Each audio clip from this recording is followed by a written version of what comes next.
Have you ever imagined how a single reckless act, fueled by too much alcohol and a lack of respect, could shatter a person's life in an instant? Picture this: a bustling London street, stoic guards in iconic uniforms standing motionless, and one oblivious tourist about to cross a line that echoes through history. This tale, drawn from real-life folly, reveals the raw consequences of impulse, reminding us that some traditions demand reverence or pay the price. Dive in and see how one splash of coffee unleashed a storm of backlash, changing everything for an ordinary man far from home. Jonathan Reed, a 42-year-old accountant from Chicago, had always dreamed of visiting London. He saved for years, picturing himself wandering ancient streets, sipping tea in cozy cafes, and marveling at the grandeur of Buckingham Palace. Finally, in the summer of 2024, he boarded a flight with his backpack and a sense of adventure. Upon landing at Heathrow Airport, the jet lag hit him hard, but excitement pushed him forward. He checked into a modest hotel near Trafalgar Square, unpacked his clothes, and immediately set out to explore. The city buzzed with energy. Jonathan strolled through crowded markets, snapped photos of Big Ben, and even rode a double-decker bus. By evening, he found himself in a lively pub called the Red Lion, where locals chatted over pints of ale. Jonathan, not much of a drinker back home, decided to immerse himself in the culture. He ordered a beer, then another, chatting with a group of friendly Brits who shared stories of the city's history. As the night wore on, the alcohol warmed his veins, loosening his inhibitions. He laughed louder, gestured wildly, and felt invincible. Before long, Jonathan stumbled out of the pub, a bit unsteady on his feet. The cool night air did little to sober him up. He wandered toward Buckingham Palace, drawn by the lights and the allure of seeing the famous changing of the guard ceremony, even though it was late and the area was quiet. Along the way, he stopped at a street vendor for a hot coffee to perk himself up. Cup in hand, he approached the palace gates, where a lone royal guard stood sentinel in his red tunic and bearskin hat, as motionless as a statue. Jonathan's mind, foggy from the drinks, raced with silly thoughts. He remembered videos online of tourists trying to make the guards react, waving, shouting, anything for a laugh. Emboldened by the beer, he chuckled to himself. "These guys are like robots," he muttered. Without thinking, he raised his coffee cup and tossed the steaming liquid toward the guard, aiming for a splash that he thought would be harmless fun. The coffee arced through the air, splattering across the guard's uniform and face. For a split second, time froze. The guard didn't flinch, but Jonathan's grin faded as he realized what he'd done. Nearby tourists gasped, pulling out their phones to record. Security cameras captured every moment. Jonathan stepped back, suddenly aware of the gravity. Whispers turned to shouts as people pointed.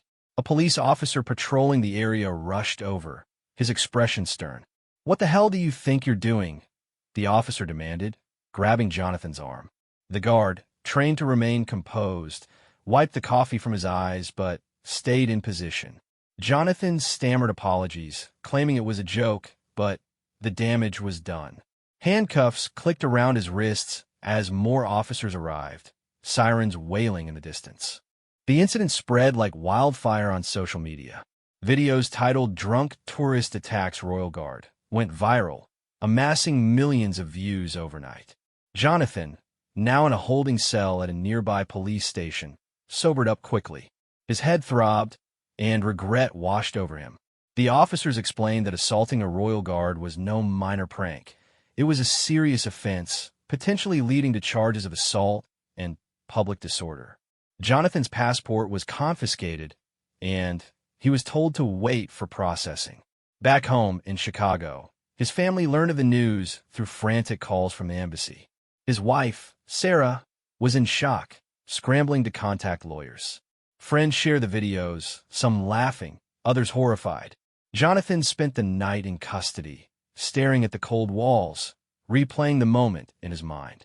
How had a fun trip turned into this? The next morning, he faced a magistrate, pleading guilty to lesser charges in hopes of leniency. Fines loomed, and the possibility of jail time hung heavy. As the story hit international news, public opinion divided. Some sympathized with the guard, calling for harsh punishment to deter copycats. Others saw it as an overreaction to a drunken mistake. Jonathan, released on bail, returned to his hotel under strict conditions. No alcohol, no leaving the city. He avoided the palace area, haunted by stares from strangers who recognized him from the videos. Jonathan's ordeal deepened as legal proceedings unfolded. He hired a local solicitor who explained the cultural significance of the Royal Guards. They weren't just performers, but symbols of British heritage, protected by law. The coffee toss was seen as an assault, especially since it caused minor burns to the guard's skin. Jonathan attended court hearings, dressed in his best suit, apologizing profusely. The judge, a stern woman with years of experience, listened to testimonies from witnesses and the guard himself, who described the incident calmly. Media hounded Jonathan outside the courthouse. Reporters shouted questions. Why did you do it? Do you regret it? He kept his head down, muttering no comment. Social media backlash intensified. Hashtags like #RespectTheGuard trended, with users sharing stories of similar incidents and calling for tourist education. Jonathan's employer back in Chicago placed him on leave, worried about the company's image. His savings dwindled on legal fees and extended hotel stays.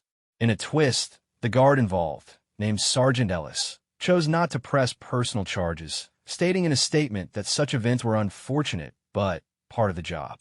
This act of grace influenced the court, leading to a reduced sentence, a hefty fine of £2,000, community service in London, and a ban from approaching royal sites for 5 years. Jonathan breathed a sigh of relief, but the emotional toll was immense. He volunteered at a local charity, cleaning parks, and helping the elderly, reflecting on his actions during quiet moments. A friend from the pub reached out, offering support, but Jonathan felt isolated. He journaled his thoughts, vowing to change, less impulsivity, more respect for others' roles. The experience humbled him, turning a brash tourist into a more thoughtful man. Finally, free to return home, Jonathan boarded his flight with a mix of relief and shame. At the airport, security double-checked his documents, a reminder of his brush with the law. On the plane, he stared out the window, watching London fade away. Back in Chicago, Sarah greeted him with a hug, but conversations were tense. The viral videos lingered online, popping up in searches of his name, affecting job interviews and social interactions. Jonathan shared his story anonymously on forums, warning others about the dangers of alcohol-fueled antics abroad. He attended counseling to address his drinking habits, discovering underlying stress from work that had contributed to his lapse. Over time, he rebuilt his life, taking a new job and focusing on family. The incident became a family anecdote, told with cautionary tones at gatherings. Years later, Jonathan returned to London sober and respectful, standing far from the guards to admire them. He donated to veteran charities, honoring those like Sergeant Ellis. The backlash had been swift and severe, but it forged growth. Jonathan learned that one moment's folly could redefine a life, teaching humility in the face of tradition. His story served as a reminder. In a world of instant judgment, actions echo far beyond the splash. Jonathan Reed sat alone in his small Chicago apartment, months after returning from London. The walls felt closer now. Sunlight came through the window, but it did not warm him. He stared at his phone screen. Old videos still popped up when he searched his name. People commented under them. Some called him stupid. Others said he deserved worse. A few defended him, saying it was just a drunk mistake. But most messages hurt. He had lost his job at the accounting firm. The boss said the company could not have someone famous for the wrong reasons. Friends stopped inviting him to parties. Family dinners became quiet. Sarah tried to help, but even she looked tired. One evening, Jonathan decided to face it all. He opened his laptop and started writing. He did not know why. Maybe to explain. Maybe to heal. He typed slowly, His fingers shook a little. He wrote about the night in the pub, the laughter, the beer, the walk to the palace, the coffee cup in his hand, the silly thought that made him throw it. He described the hot liquid hitting the guard who did not move, the police who came fast, the cold cell, the court, the fine, the shame. He posted the story on a travel forum. He used a new name, but told the truth. He called it my biggest mistake abroad. People read it. At first, comments were angry. Then some softened. A British user wrote, "Thank you for sharing. It helps people understand." Another said, "The guards work hard. They stand in rain and heat. They protect history." A tourist from Australia said he learned from this. He would never tease guards again. Jonathan read every reply. Some nights he cried. Other nights he felt lighter. Time passed. Jonathan found a new job. It paid less. It was at a small tax office. But the owner did not care about old videos. He said everyone makes mistakes. Just do good work now. Jonathan worked hard. He arrived early. He stayed late. He helped clients with kindness. Slowly, people trusted him again. He saved money. He paid back what he owed for the fine and lawyer. Sarah smiled more. They talked about future trips. Not to London yet. Maybe somewhere quiet. One day a letter came. It had a London postmark. Jonathan opened it with care. Inside was a short note from Sergeant Ellis, the guard he had thrown coffee at. The sergeant wrote, "I read your story online. Thank you for your honesty. I have seen many tourists over years. Some forget we are people too. You paid a price, but you learned. That matters. Stay well. No hard feelings." Jonathan held the letter for a long time. Tears came, not from shame this time, from relief, from hope. He showed it to Sarah. She hugged him tight. They decided to frame the letter, put on the wall, a reminder. Years went by. Jonathan changed. He drank little now, only at home with dinner. He read books about British history. He watched documentaries about the royal family. He learned why the guards stand so still, why they wear those tall hats, why people respect them. He told his story to young people he met, not to scare them, to teach them. Respect other cultures. Think before you act. One drink too many can change everything. In 2028, Jonathan and Sarah planned a trip, this time to London, but different. No pubs late at night. No city pranks. They booked a quiet hotel. They visited museums. They walked in parks. One morning, they went to Buckingham Palace. Early, before crowds, Jonathan stood far away. He watched the guards, their red coats bright, their bearskin hats high. He felt small, but peaceful. He whispered sorry to the air. Then he smiled. The past stayed past. A child nearby pointed at the guard. The father said, "Shh, they're working. Do not disturb." Jonathan nodded to the father. The father nodded back. No words needed. Jonathan took Sarah's hand. They walked away slowly. The sun rose over the palace. Bel son. Life moved on. The splash of coffee long gone. But the lesson stayed forever. One wrong move can break things, but time and honesty can fix them. Jonathan knew that now. He lived it every day. A better man. A wiser one. Ready for whatever came next. Jonathan Reed woke up early on a cool morning in 2029. The Chicago sky looked gray but calm. He made coffee the normal way. No ruse, no extra sugar. Just simple and hot. Sarah still slept. Their small house felt peaceful now. Not like the heavy days after London. He sat at the kitchen table. He opened a notebook. He wrote down ideas. Not about the past mistake. About something new. For months, Jonathan thought about helping others. He saw how his story touched people online. Young travelers messaged him. They asked questions. How do I respect places when I travel? What if I drink too much? How do I say sorry when I mess up? He answered everyone. He wrote long replies. He shared tips. Stay sober in important places. Learn about local rules. Treat guards and workers like real people. The messages kept coming. Some said his words stopped them from doing stupid things. One day a woman from Canada wrote. Her son planned a Europe trip. He was 21, full of energy. She worried he might act wild. She asked Jonathan to talk to him. Jonathan said yes. He set up a video call. The boy looked nervous at first. Then he listened. Jonathan told the full story again. The pub, the walk, the coffee, the arrest, the court, the letter from the guard. The boy asked many questions. At the end he said, "Thank you. I will not forget this. That call made Jonathan think bigger. He started a small blog. He called it Travel, Smart, Stay, Respectful. He wrote short stories.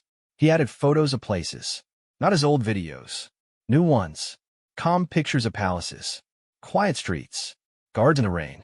People respected them. Readers grew slowly. First 10, then 50, then hundreds. Comments came.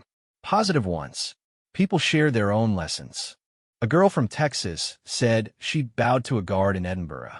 It felt right. Jonathan kept his day job at the tax office. He liked it there. The owner trusted him. Clients liked his calm way. He never talked about London at work. But one afternoon, a new client came in. An older British man. He looked at Jonathan. Then he smiled. I know you, he said quietly. From the news. Jonathan felt his face get warm. He waited for anger. But the man said, I respect what you did after. You owned it. You changed. That takes strength. They talked for a long time. The man shared stories of his own mistakes long ago. They laughed a little. Jonathan felt lighter. The blog grew more. Jonathan added a page called Real Stories from Travelers. People sent their own tales. A man who yelled at a statue in Rome. A woman who took a selfie too close to a temple in Asia. All small mistakes. All learned from. Jonathan posted them with permission. He wrote introductions. These stories show we all can do better. No one is perfect, but we can grow. Sarah helped too. She edited his writing. She took photos for the blog. They worked together at night. It felt like a team again, like before the bad day. They planned more trips. First to Canada, then to Scotland. Always careful, always respectful. In Scotland, they visited Edinburgh Castle. They watched the soldiers march. Jonathan stood back. He clapped when it ended. A guard looked his way. Just for a second. No anger. Just duty. Jonathan nodded. The guard nodded back. Back home, Jonathan got an email from a British travel group. They wanted him to speak. Online first. Then, maybe in person. A small conference about responsible tourism. Jonathan felt scared, but excited. He said yes. He prepared his talk. He practiced in front of Sarah. He kept it simple. No big words. Just truth. The night of the online talk, many people joined. Faces from different countries. They listened quietly. When he finished, they clapped. Many typed thank you in the chat. One person wrote, your story saved my trip. Months later, the group invited him to London. In person. For a bigger event. Jonathan talked to Sarah. Should we go? She smiled. Yes. But this time we go as better people. They booked tickets. They packed light. No big plans. Just a conference and quiet walks. The day came. They landed in London. The city felt different now. Not scary. Familiar in a good way. They stayed in a small guest house. Far from the palace. The conference was in a nice hall. Many speakers talked about culture and respect. Jonathan waited his turn. His heart beat fast. When his name was called, he walked to the front. He saw faces. Some young, some old, all listening. He started slow. My name is Jonathan Reed. Years ago, I did something very wrong here in London. I was drunk. I threw coffee at a royal guard. The room went quiet. He told the story again, step by step. The fun night, the bad choice, the police, the shame, the fine, the letter from Sergeant Ellis, the change. He spoke for 30 minutes. No one moved. At the end, he said, I learned that respect is not just a rule. It is a way to live. Thank you for letting me share. People stood up. They clapped loud. Some came to him after. They shook his hand. One young man said, I was going to do something silly tomorrow. Now I will not. A woman gave him a small gift. A postcard of Buckingham Palace. On the back, she wrote, thank you for your courage.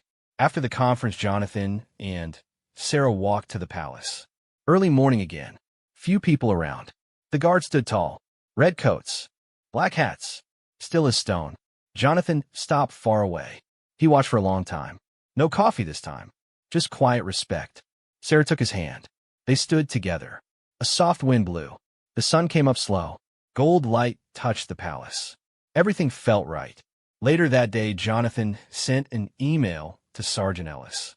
Thank you for your letter years ago. I came back to London. I spoke about what happened. People listened. I hope you are well. No reply came right away. But Jonathan did not need one. He had said what he needed. Back in Chicago, life felt full. The blog grew bigger. Jonathan wrote more. He helped more people. He spoke at small events. He stayed humble. He never forgot the splash of coffee. It stayed as a lesson, not a wound. One evening, he sat with Sarah on the porch. Stars came out. They talked about the future. Maybe a book someday. Maybe more talks. Maybe just quiet days. Whatever it was, they would do it together. Jonathan looked at the sky. He smiled. The past was there, but it no longer hurt. It helped. It made him kinder, wiser, stronger. Years passed again. The story of the drunken tourist became old news. But the lessons stayed alive. In forums, in talks, in hearts. Jonathan Reed lived a simple life. He worked, he loved, he taught, and every time he made coffee, he remembered. One cup, one moment, one big change. He never wasted another drop. He never wasted another chance. Life was good now, real and good, and that was enough. Jonathan Reed looked out the window of his Chicago home on a bright spring day in 2031. The trees had new green leaves. Birds flew from branch to branch. Everything looked fresh and alive. He felt the same inside. His life had grown steady and full. The old shame from London had turned into something useful, something that helped others. The blog called Travel Smart Stay Respectful Now had thousands of readers. People from all over the world visited it every day. Jonathan wrote new posts every week. He shared simple advice. Things like always ask before taking photos of people in uniform. Learn a few words in the local language. It shows respect. Read about the history of a place before you go. It makes the trip deeper. Readers love these tips. They wrote back with their own good experiences. Sarah became the main photographer for the blog. She took beautiful pictures during their trips. Soft sunsets over old castles.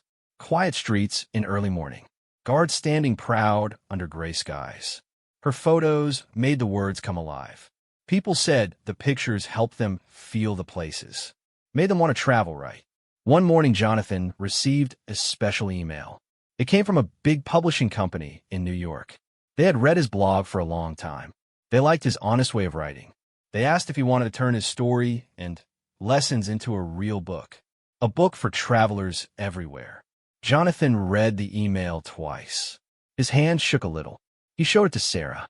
She jumped up and hugged him. "This is your chance," she said, "to reach even more people." They talked about it for days. Jonathan worried at first. Would people want to read about his mistake? Would they judge him again? But Sarah reminded him, "Your story is not just about the bad part. It is about what came after. The learning, the change, the help you give now. That is what matters." Jonathan nodded. He said yes to the publishers. Writing the book took many months. Jonathan worked on it every evening after his job. He sat at the same kitchen table, notebook open, computer ready. He wrote chapter by chapter. First chapter about the fun start of the trip, the excitement of London, the pub with friendly people. Second chapter, the night that went wrong, the drinks, the silly idea, the throw of coffee. He described it plain and true. No excuses. Third chapter, the hard days, the police, the court, the fine, the looks from strangers. Fourth chapter, the slow turnaround, the letter from Sergeant Ellis, the blog, the talks, the new trips. Last chapter's full of advice, stories from other travelers, ways to be a good visitor anywhere. Sarah read every page. She helped make it clear. Simple words, easy to understand. No big fancy sentences, just real talk, like he spoke to a friend. When the book was done, they sent it to the publishers. Weeks later, a message came back. They loved it. They wanted to publish it soon.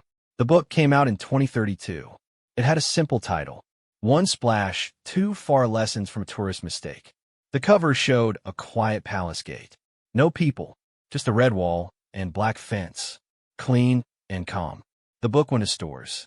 Online shops sold many copies. People bought it for themselves, for their kids going on trips, for friends who loved to travel. Reviews started coming in. Most were kind.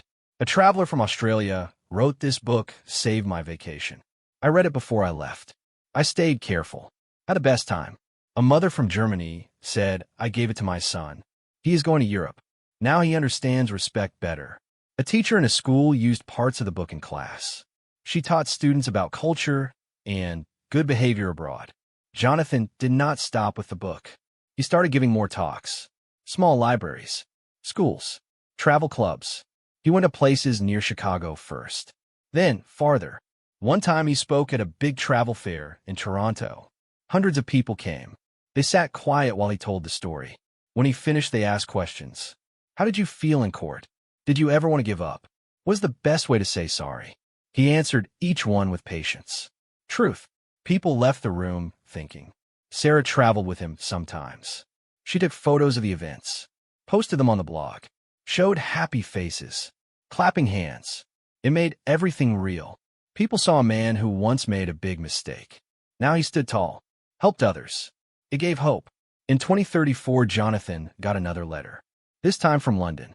Sergeant Ellis had retired from the guard duty. He wrote a short note. I read your book. It is good. You turned a bad moment into something positive. I am proud to be part of your story, even the hard part. Thank you for remembering us guards as people. Jonathan read the letter many times. He framed it next to the first one. Now 2 letters on the wall. Both kind, both healing. That year, Jonathan and Sarah planned their biggest trip yet. They went back to London, but this time with a purpose. The travel group that first invited him asked him to speak again at a large event about world heritage. They wanted him to share how one person can make a difference. Jonathan agreed.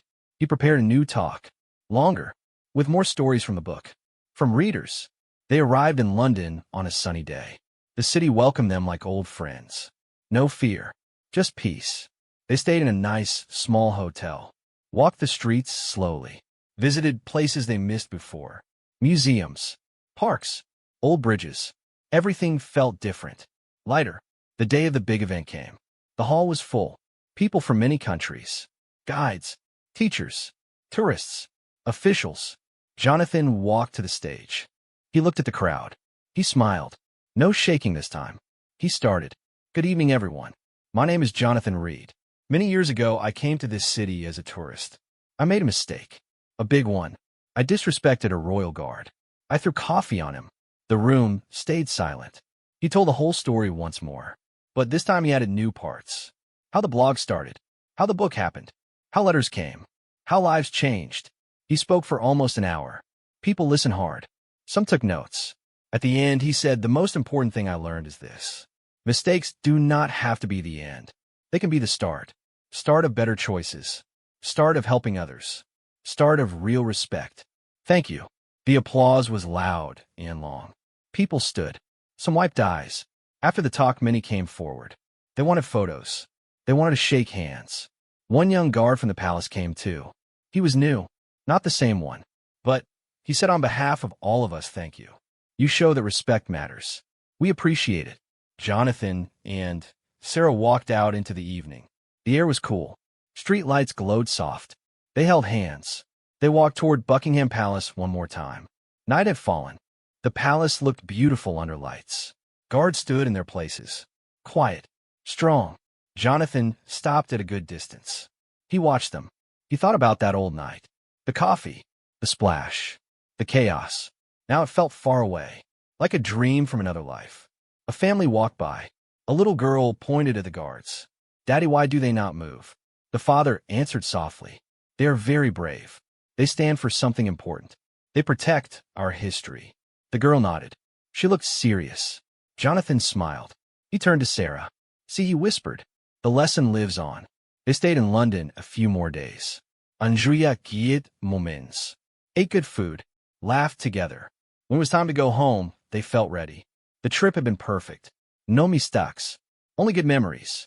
Back in Chicago, Jonathan kept writing, kept speaking, kept helping.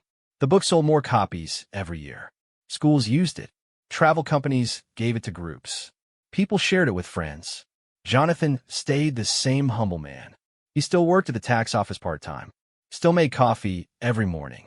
Still remembered the lesson every time he held a cup. Years went on.